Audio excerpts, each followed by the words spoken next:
I did note on my radio program last night that the budget was described as Labor light, and some of the commentators, including my friend Andrew Bolt and his colleague Terry McCrann, who's described the budget, by the way, as a dangerous disgrace. Terry never short of an opinion. The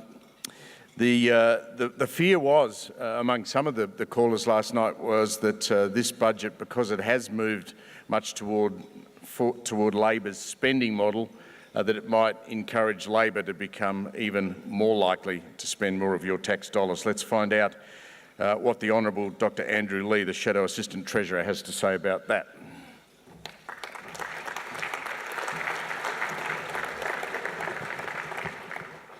Well, thanks, Steve. And can I acknowledge at the outset we're meeting on traditional lands of the Ngunnawal people and pay my respect to elders past and present. 13 years ago, in handing down a budget, a former Treasurer urged parents to have one for mum, one for dad and one for the country. What he didn't say at the time is that once you've followed his advice and you've got 3 little boys, it can sometimes take you a little longer than you expect to get out the door and get to the budget breakfast in the Great Hall. So my apologies for cutting it fine this morning. 3 little boys were a little out of sorts this morning. I think it's my 3rd time addressing you, and I'm really pleased to be at this important IPA Canberra Business Chamber event. And I want to approach the budget not through the narrow lens of going announcement by announcement, as we often do on both sides, but by looking at a number of broad themes, starting off with the global context in which we're engaging, and then talking about how this budget affects the Australian challenges of equity, productivity, housing affordability, and getting the budget back to surplus. And I'll say at the end a bit about its impact on Canberra, because I know that'll be a particular concern to many of you in the room. Globally, the IMF has revised upwards its growth forecasts for the first time in a long time. Europe seems to be doing better than we thought it was a couple of years ago. Growth in the United States is solid, and unemployment is particularly promising. When you look at China, you see an economy which is steadily managing the rebalance from export-led growth towards domestic consumption, and which, although you can point to a multiplicity of challenges, as David Chambeau's new book does, you can see a steady increase in the sustainability of the Chinese economic growth model. Chinese growth forecast now sitting around 6.5%, which is where the authorities want it to be. China matters, of course, because it is far more a driver of Australian economic growth than is the economic circumstances of any other nation. Here in Australia, we've seen the iron ore and coal mining boom giving way now to LNG, to LNG as the chief commodity that's driving growth. But as the Reserve Bank's recently noted, LNG supplies relatively few jobs. So while this will show up in the GDP statistics, it's not going to be the driver of employment for many Australians. I want to then think about the impact of this budget on equity. Australia is now in a circumstance in which inequality is at a 75-year high, and wage inequality has been growing for the better part of 40 years. We've seen wages grow over that period 3 times as fast for the top 10th as for the bottom 10th. And yet I worry too much that this budget slugs those on middle incomes while locking in a tax giveaway to those at the top. If you're on a $1 million salary, you're about to get a $16,400 tax cut. But if you're on $60,000, then this budget will see you pay a Medicare levy of an extra $325. Delivering last year's budget, Scott Morrison said that this wasn't the time to be increasing taxes on hard-working Australians. Clearly what he meant was that next year, this year's budget, would be the time to increase those taxes. And he's done that with a tax rise that will affect people right across the board, from where the Medicare levy begins cutting in, the $20,000 odd range, right up. But those at the top will see their personal income tax cut easily offset what they'll pay through an increased Medicare levy. That won't be true further down the distribution. Yes, the government is removing some of its Medicare freezers, but they're doing so at a glacial pace. In the case of some of these Medicare freezers, they'll still be in place in 2 years' time. So we worry that for an Australia where inequality is rising, this budget doesn't contain measures that will help to close the gap. In terms of productivity, we've seen productivity still struggle to retain its strong growth levels of the 1990s. Productivity isn't everything, as Paul Krugman's noted, but in the long run, it's almost everything. How do we invest in productivity? Well, we need to make sure that there's sustained investment in infrastructure. This budget does a lot of repackaging of infrastructure programs. But when you look at the biggest on-budget infrastructure program, it's the Collector Road. Now, I'm sure that's a worthy road, and like many of you, I enjoy visiting Collector.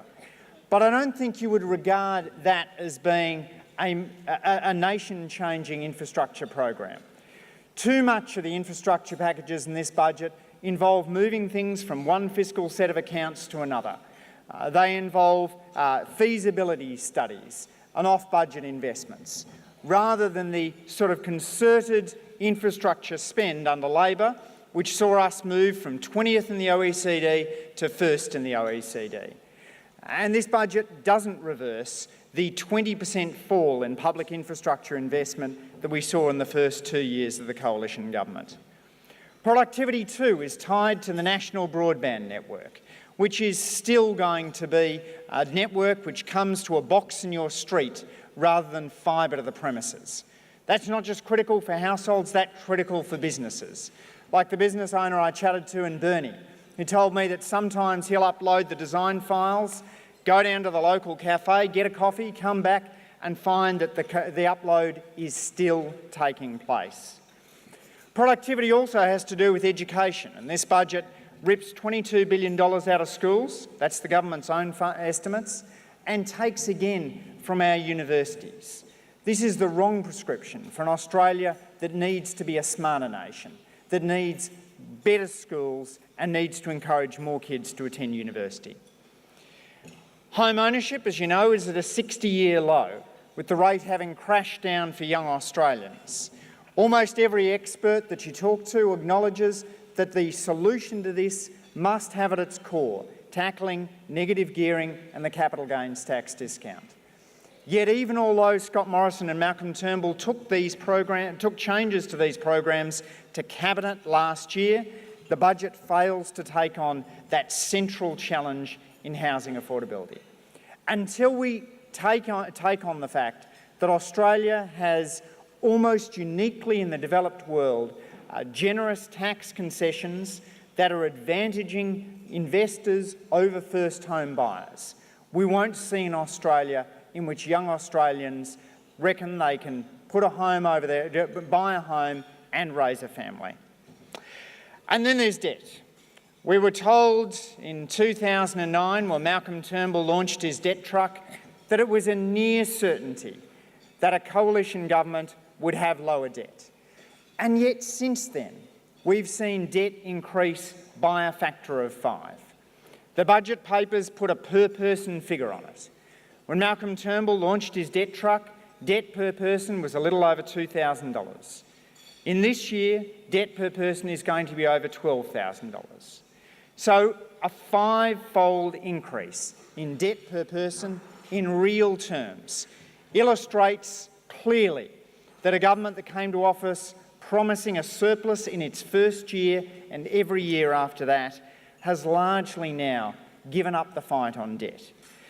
That's a challenge for an Australia where we know the rating agencies have warned about the loss of the AAA credit rating, and where we know the loss of the AAA credit rating could hurt households and businesses by driving up their borrowing costs.